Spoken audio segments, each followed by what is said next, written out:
বন্যা পরিস্থিতির আরো খবর জানাতে নোয়াখালী থেকে যুক্ত হচ্ছেন আমাদের সহকর্মী আবুল হাসনাত বাবুল।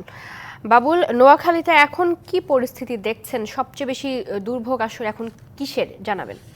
জি চৈতি, আপনি যেমনটি বলছেন, গত 2 দিন নোয়াখালীতে বৃষ্টি না হওয়ার কারণে মোটামুটি ধীরগতিতে হলেও পানি নামা শুরু করেছে। আর যেহেতু পানি ধীরগতিতে নামা শুরু করেছে, সেই ক্ষেত্রে দুর্গত এলাকার মানুষগুলির মধ্যে একটু স্বস্তি ফিল করছে তারা, যেহেতু আকাশে রোদও রয়েছে।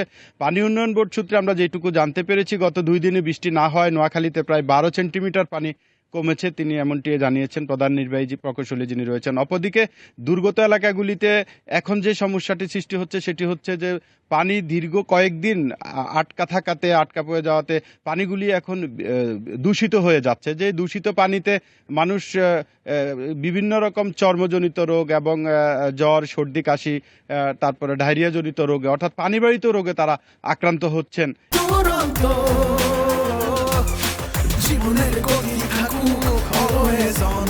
এমনটি আমরা বিভিন্ন এলাকায় খোঁজ খবর নিয়ে জানতে পেরেছি। অপরদিকে দুর্গম এলাকাগুলিতে, যেগুলিতে এ পর্যন্ত ত্রাণ প্রচার নেই পানি বেশির কারণে, কমর উপরে পানি থাকার কারণে, সেই দুর্গম এলাকাগুলিতে ইতিমধ্যে প্রশাসন সহ সকল সংস্থা, সকল স্বেচ্ছাসেবী সংগঠনের পক্ষ থেকে ত্রাণও কিন্তু পৌঁছানো শুরু হয়েছে। আমরা এমনটিও খোঁজ নিয়ে জানতে পেরেছি।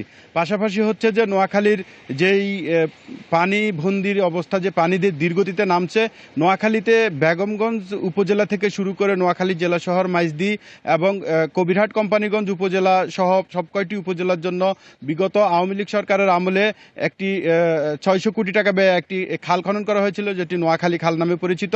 তো ওখানকার কবিরহাট উপজেলার দানশালিক ইউনিয়নের লোকজন আমাদেরকে অভিযোগ করেছেন ওই খালটির বাঁধ কেটে দেওয়া হলে অতি দ্রুত নোয়াখালীর পানি নেমে যাবে, এমনটি তারা জানিয়েছেন, না হয় আরো বেশি সময় লাগবে। তো এই হচ্ছে নোয়াখালী থেকে বন্যার আমার কাছে সর্বশেষ। চৈতি। বাবুল, ধন্যবাদ আপনাকে।